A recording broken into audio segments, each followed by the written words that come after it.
Welcome back, Real People, Real Life, Wichita, Kansas. America! America. There you go. America. America! Okay, I know, that everybody's going to have a lot of questions, and Shauna's trying to keep up with them. I think Stacy's going to try to keep up with them. I'm sure there are a lot of questions. I have questions still. But when we took a break a minute ago, we were just kind of getting into the stacks and stacks and stacks of just the emergency room and or hospital visits. This had nothing to do with how many hundreds and hundreds of doctor's appointments. As some people do know, Shana has been diagnosed with Crohn's disease, and I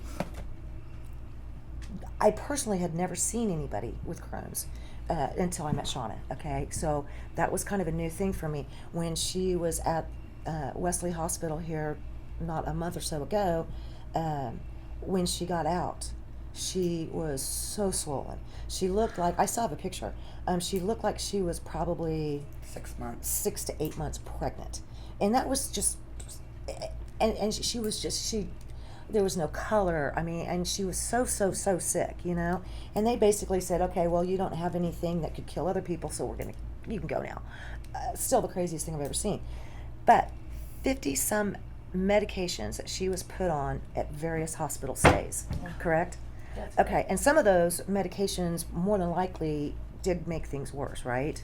Yeah, because a lot of these are, many of them have contraindications for, not for use indicated in people with irritable bowel, Right. any kind of bowel Disorders. like she had. Okay, a friend of ours, and I know he'll be watching later, recently went to the emergency room and was very, very bad off, and that irritable bowel syndrome. He was diagnosed with that, and I think a couple other things. And the first thing was like he got all these prescriptions, and he's like, "What do you think?" And I'm like, "Call her." Yeah. But what else have you seen going through all this? I mean, it just blows my mind. Well, first of all, Now, you were told none of that existed. I was told in a private meeting that, and I believe it was because I posed a threat because I kind Knowledge. of know my business here, Right. and that was threatening. Mm-hmm. And I was told that this did not exist. My support for Shana is, I'll be ridiculous. None of this exists. She's not a real patient. But I obviously make up my own mind. Right. Good job, Kelly. I do my own homework. Mm-hmm. I don't even believe the news. I have to look at 3 other news outlets just to Right. verify. I'm just like that, I guess. Yeah. So Stacy got all these medical records and put them together and was like, can you look at this? Right. I bet she was. And I'd I be was like, oh yeah. And Yeah. then I'm like, oh, I need to buy more binders. right. And I need to buy more printer ink. Yeah, tons. Because I felt So it much. was important to print out the medication insert labels for each of these drugs. Wow. Okay. So I went as far to extract every drug that was administered to her, the side effects she had from it. There's even documentation that she obviously had side effects. In the hospital visits, she was prescribed. This is what I think blew my mind was, she was prescribed. Ordered Narcan right. on 2 hospital visits. I do not know what would indicate ordering Narcan in a hospital setting. Right. Right. Narcan is the rescue drug Right. for overdose. Right. Right. In a Right. hospital, Why would you do that? I have no clue. And Narcan, and just so people know, and you might know something about this too, it was recently documented, and you might have reported on it, I don't know, that one of the police officers, high up obviously, had made a decision that they did not want their officers to have this Narcan on the beat. But the problem goes back to how much heroin overdose and meth overdose and prescription medication overdose. And that is the Narcan is what they would give to somebody right there, right then. This is in a hospital setting. She's being administered drugs ordered by a physician, and we got to worry about Narcan being administered. Right. I just couldn't believe it. Right. I had to go look at my own medical records. I'm like, ooh. Did they do that to now I me? gotta Yeah. find- All right. What was you said something earlier, Kelly, about some medications and a pregnancy. Yeah. This I don't think people know. Sometimes you see what you see, that Shauna's gone through this, Shauna's gone through that, and I don't know if you want her to talk about this. No, I'm okay to talk about it, actually. Okay. Okay. When I wrote my book, one of the stories that I left out a lot was an incident where I had gone in, and I think I did talk about it briefly in my book, but not much. But I had gone in with a bowel obstruction, 5 months pregnant with a daughter that we had really planned on. In fact, taken fertility drugs to get pregnant with her. And I never really understood why I had lost her. And I just took their explanation of this happens in 1 in 100 pregnancies as this is my shit luck. Sorry. Oh, that's okay. And I lost my daughter and ended up having an emergency late term abortion, and Kelly was going through these medical records, and she found out that it was because of the pharmaceuticals. And I'll just let you explain that, because it really is hard for me. I know. Her name's Lillian. Lillian, yes.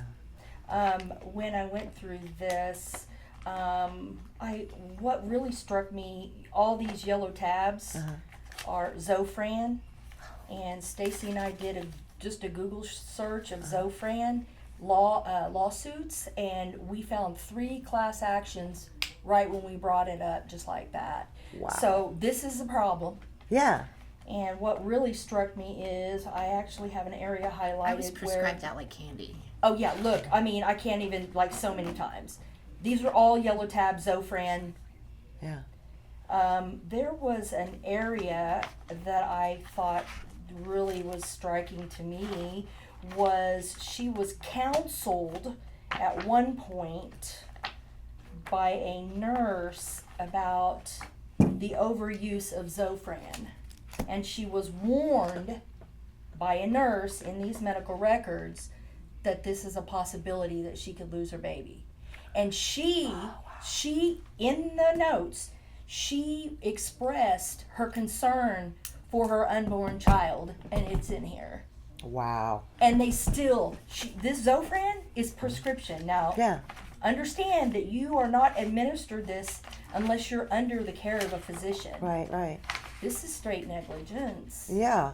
Wow. When she was told that this is a possibility, and it wasn't long after this that she had a bowel obstruction at the same time, and was giving the Zofran, and they were doing ultrasounds, and I'm sorry, but when they did the late term abortion, the baby had developed hydrocephalic Yes. and club feet And hands.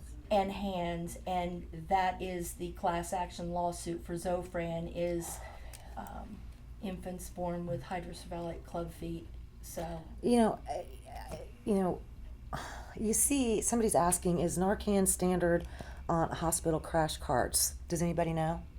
I have I no idea. didn't even know But it these was are ordered. doctor's orders. Right, These right. are doctor's orders. So To have they on they daily. they are alerted that this is possibly needed Yeah. when a doctor orders it like that. So when she was in the hospital getting all these medications, they had the Norcan or whatever that is on standby, and just in case. But what was she going to OD on? Prescriptions? That they were giving her. medications Yeah. that They were giving her. Right. They were over prescribing. Over prescribing. Oh my God. I know that some people are probably going to watch this and they're going to be like, that's a heck of a lot of hospital visits. That's a heck of a lot of medications. And why is it? I mean, I'm scared to death of pills. I'm scared to death almost of doctors these days. But why do you guys think it is that they just kept wanting to feed you full of pills? I had amazing insurance. There you go. I had amazing insurance. I was perfect for them. I qualified for any new thing that they were trying, and I did it. I did everything that they wanted me to do. Yep. Not knowing that it was possibly making you worse. Well, my options were be in debilitating labor-like symptoms Right. every day, I've seen that. okay, and bloated like you're I know. 8 months I pregnant. know. I saw you. I know. I saw it firsthand. Or take this medication that has a possibility of helping you. There's some side effects, but don't worry about it. We'll watch. Or if you take. I mean, that's kind of how they are. Well, Right, this right. whole Zofran thing was completely minimized. I mean, They- they knew it then. They Yeah. knew that this was happening then. They just let it go on. They Though. just let it go. Chronically ill people are already in prison, and no one is realizing how unfree our entire country is. It's. Because you're not free in the medical system. Right. You have to do what they say. I know. Or yeah. So at some point you made up your mind that enough was enough. That stuff's not working, and you made the decision to learn how to make cannabis oil. No, I accidentally found it. Okay. How did? So I early on, my husband at the time had just begged me to try cannabis because I had the same symptoms as cancer patients: the Right. vomiting, the loss of weight, all of that. So he literally showed me how to roll a joint and smoke it, and it helped tremendously. And that first day, I fell to my knees and I cried because it was like finding out Santa Claus wasn't real as an adult. Right. My whole world changed. Right.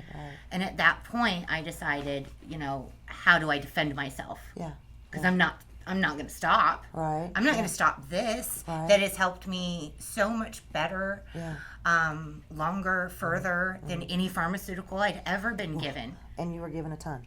Well, I'd like to interject something here that I find quite outstanding.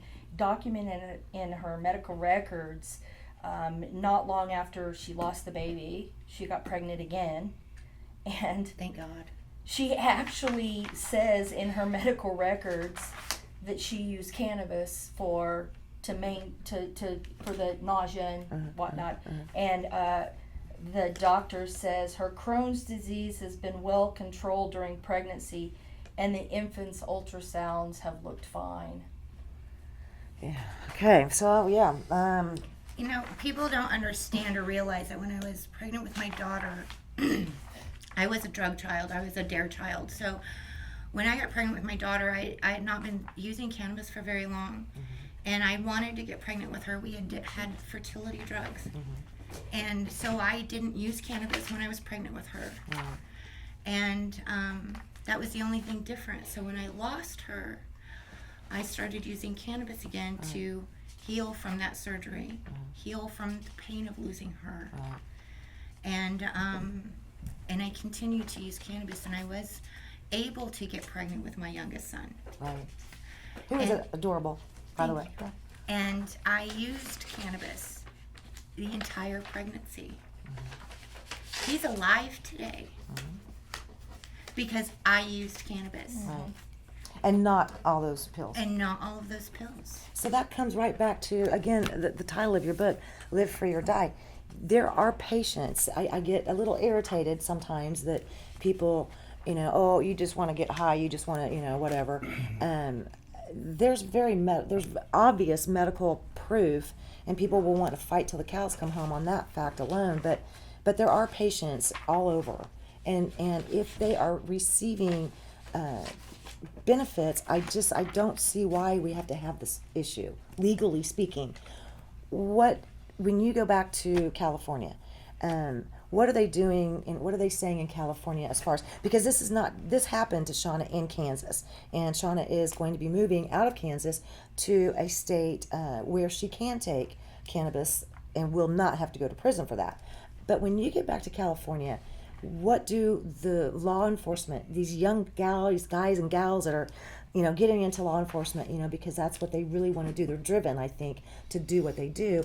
What are they saying? How do they feel? If you could say something to police, for example, here in Kansas, where we don't have medical or recreational, either one, what would you say to these police officers? Well, that's a really good question. Because the young people that want to be police officers, they are of a generation where this is much, much more acceptable to them. Right. And they too see the laws that are harmful to people. But they also want a job. Right. And they want to keep a job. Mm-hmm. They also have families and children, and they want to be able to support them. And so, as you know, in the institution, especially when you're a young officer wanting to have a career, you have to bend to the attitudes of the boss. Right.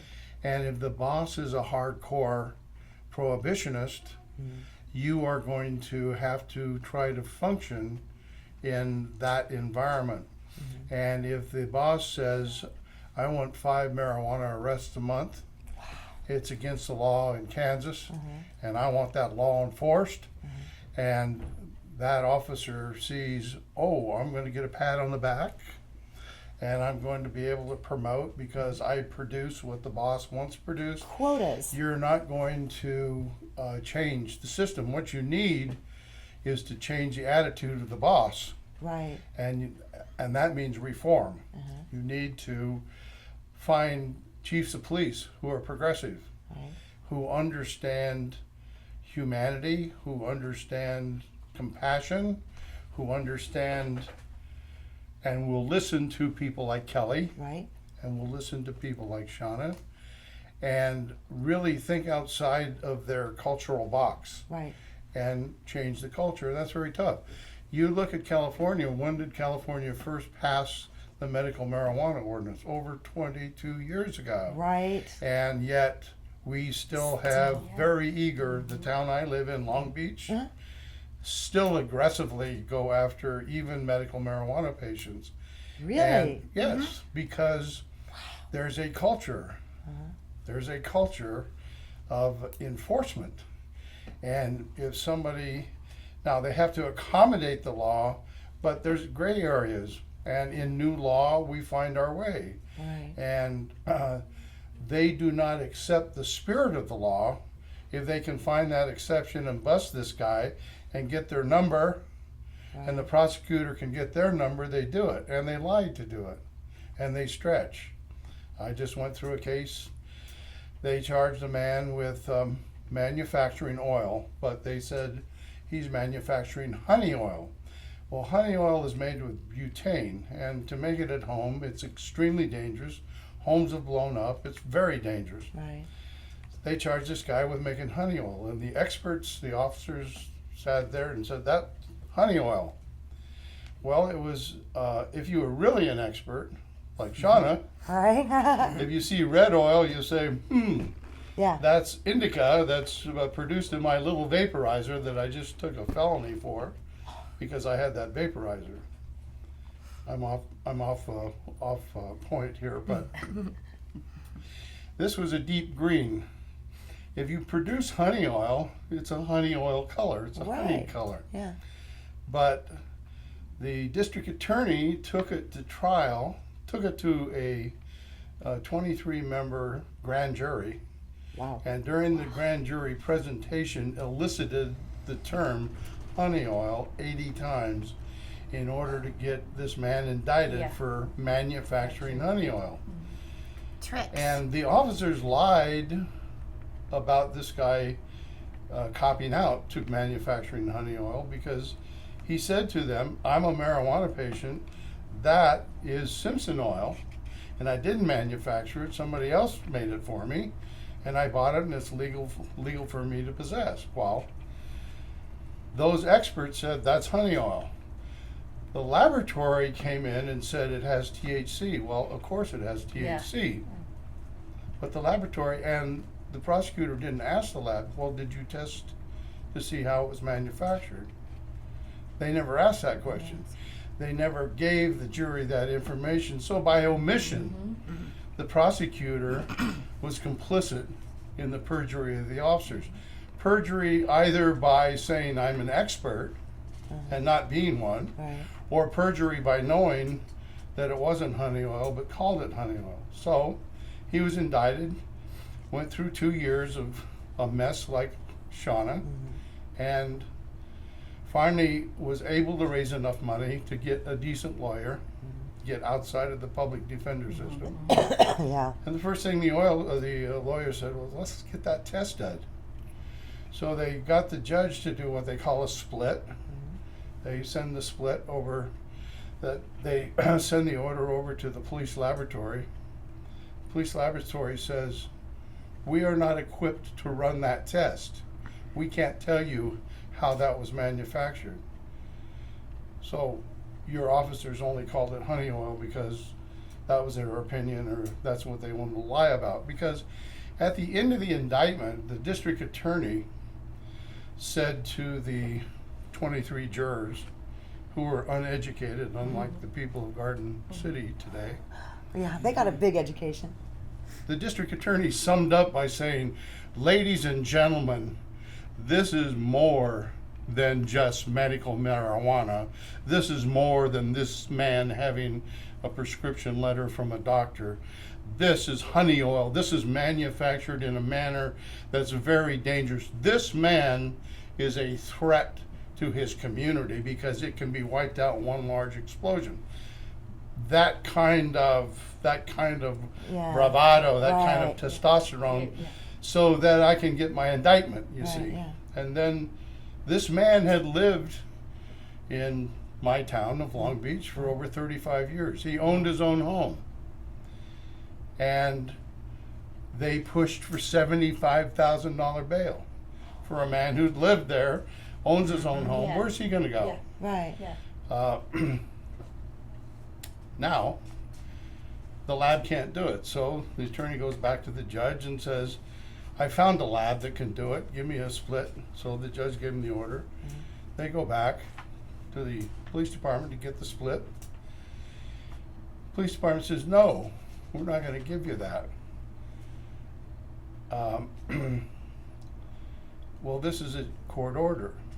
So the police department says, well, we're not going to furnish that because it would put our laboratory license in jeopardy, and it would put the officer in jeopardy for giving this tiny, minuscule split for furnishing because the DEA could come down on him. So then his lawyer finds out that secretly the city attorney has gone to the DA to get an ex parte hearing with the judge. And so based on a rumor, his attorney filed it actually read on the motion, I'm filing this motion based on rumor that you're going to have a hearing on this matter. Wow. Well, long story short, the judge sided with them for some reason. This guy's case law, you got cronyism in our justice system often too. But anyway, it ended up that they got it over to the county sheriff's lab who could do the test. And it came back. This guy, like Shana, was looking at 14 years in prison for manufacturing honey oil. And it came back, it wasn't honey oil. It wasn't made with butane, it was Simpson oil, okay? Immediately, you would think if there was a sense of justice in the justice Right. system, Right, yeah. that the district attorney would have said, let's dismiss this case. Right. Yeah. But I'll back up a little. Before they got the order to take it to the judge, the district attorney came in and said, we'll give you a misdemeanor, we'll give you a year's probation, and no reporting. And he said, I don't want a misdemeanor because my attorneys have told me if I have a misdemeanor, I can't take these bastards to court, pardon my French. I can't sue them. Yeah. Right. And so they went ahead with the test. Now the test comes back and it's not made with honey oil. Right. So they come back and they say, in California we have a thing called an infraction, which is not a crime. And they say, we'll give you an infraction, or we go to trial. Right. That's his choice. That's the choice that Shana had. Right. You take this, or we go to trial, and you take that risk with Yes. 12 jurors. Right. Well, in his case, they had, very much like Shana, they had broke him. Right. They seized all his money. He couldn't repair his roof to get his homeowner's insurance, and because he couldn't get his homeowner's insurance, he couldn't remortgage his house to raise the money to get a lawyer. Yeah. So you go. This is not what Shana went through, but it is what Yeah, Shana went right, through. right, yeah. Everything Yes, about that yes. case is what Shana went through, and so they offered him this infraction, which is a non-crime, and they said no probation, and he was at the point where I have to come up with another 10 grand if we go to trial for my attorney, and I'm broke, I'm beat, I'll take the infraction. And so he took it. And they returned all of his paraphernalia. That was part of his Wow. deal. I want Want my my stuff money back. I yeah. want my money back, and I want my paraphernalia back. His paraphernalia was a pressure cooker. Okay. Wow. Shauna's paraphernalia is a vaporizer. And your earlier question didn't quite finish because Shana said hers was an accident. And as I recall your story, and it's much like his story, and again in another fashion, when you came home from collapsed lung from all these pharmaceuticals, as I recall your story, you worried that smoking would be damaging to your, so she got a vaporizer. Then one day she accidentally engaged in a book, bends the hose, and ends up with an oil at the top, Right. and said, oh, that's something that I saw on TV that I couldn't afford to do. Is that correct, Shana? Absolutely. Rick Simpson oil, you got to have a pound of marijuana to make an ounce, right? Shana couldn't afford that. Right. But suddenly she discovers by accident some little dots of oil she can maybe try out. Saved her life. Right. Great discovery. Lots of very, very poor people can do this rather than, Exactly. so, Do you think that was something maybe that when you did you go to the courthouse yesterday? I'm sorry? Did you go to the courthouse Yes. yesterday? Do you think maybe, I know if we have to go just real quick, we'll be back, okay? To that camera stays.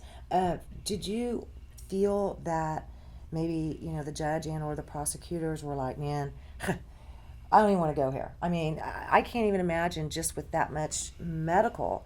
And then you had two,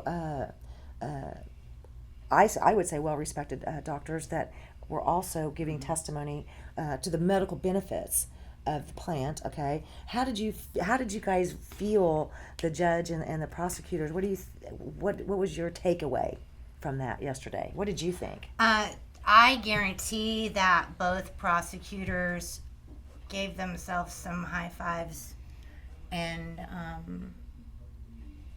probably went out to eat and had drinks. I think They that were celebrated? absolutely celebrating. They were tickled pink. was the first time they smiled. Literally high fives. Because I saw You those see- two guys, and they never did that before. They were kind of mean. Well, They were their looking at a loser. actions and That's behaviors. what I wondered. Their actions and behaviors throughout this whole thing, to me, have been very disappointing because, I'm from that town, I and remember. I know we're better. Yeah. We treat people better than that. We treat visitors better than that. I have always believed my hometown has a lot. I felt, especially after moving to Colorado and back, My hometown had a lot of strong, confirmed morals that I absolutely held sacred. Right. I mean, we wave to you when we're driving down the street in my town. We treat each other with respect and love and open arms, and It's that good old hometown the Kansas thing. you total know? good old Yeah, yeah. hometown Kansas thing. Right. But what Stephen was saying earlier was right on point. It's their job, Yep. and they don't care. This is a game to them. Right. All of it's a game. Right. All of it's a game. Well, and when your you're life in should it, not be a game, though. and you're mixed in with the manipulation, the lies, Right. the horrible discourse that you see, it's just They- horrible. When you go to these courthouses or these police departments, you usually see the big grand statement over the portal that this is liberty, this is the hall of justice, this is where our founding fathers intended us to be. But what I saw yesterday was a strict procedural getting on the record and ensuring that all the bases and the holes were covered in a legalistic sense. But Sean is right, the prosecutors won yesterday. They compromised from 36 years in prison to what may become a 1 year or 6 month probation. But they are in a position to say, we won. And they are in a position to say, this is part of our 99% conviction rate, Right. rather than looking at what their oath of office is to administer justice. Because if they were there to practice the true administration of justice, prosecutors and judges alike, you would think that they would say, this has gone far enough. This, all these motions and all these medical records that have been discussed, all of the testimony from the scientists and the doctor that was brought in to demonstrate Shana had a medical necessity to save her life. Right. One of those three people, the two prosecutors or the judge, might better have stood up and said, this has gone far enough. This case is dismissed in the interest of justice. But we never hear that. Yeah. We never hear that because it's a competition, it's an advocacy rather than the administration of justice. Yeah. Man, and okay, I'm gonna let that camera go. I know I said I would a minute ago, but that one can go. Stay live on the other one.